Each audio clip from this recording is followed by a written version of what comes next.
তো দুনিয়ার টেনশন এবং পরকালের টেনশন সব দূর হয়ে যাবে যদি কেউ বেশি বেশি দরুদ পাঠ করে। এটা হাদিস থেকে বললাম। আর গোনা, আমলনামায় যে গোনাগুলো আছে এগুলোও মিটে যাবে যদি কেউ বেশি বেশি দরুদ পাঠ করে।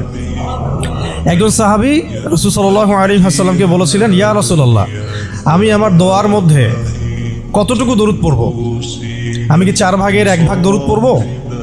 নবীজি বলেছেন সাল্লাল্লাহু আলাইহি ওয়াসাল্লাম, তুমি পড়তে পারো, চাইলে আরো বাড়াতে পারো, বাড়ালে তোমার জন্য উত্তম।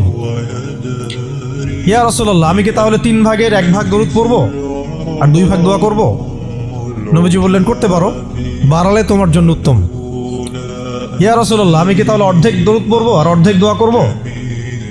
নবীজি বলছেন, বাড়ালে উত্তম, চাইলে করতে পারো। ইয়া রাসূলুল্লাহ, আমি কি তাহলে আমার পুরো দোয়াটাই শুধু দরুদই পড়ব আপনার উপরে? তখন নবী সাল্লাল্লাহু আলাইহি ওয়াসাল্লাম বললেন, যদি তুমি এটা করতে পারো তাহলে তোমার কোনো গুনাহ থাকবে না, কোনো দুশ্চিন্তাও থাকবে না। তো যদি দেখেন যে দরুদ পড়তে পড়তে পড়তে দোয়ার সময় চলে গেছে, এতে আবার মন খুঁতখুত করার কিছু নাই, বরং আপনি সবচেয়ে বেশি লাভবান হয়েছে।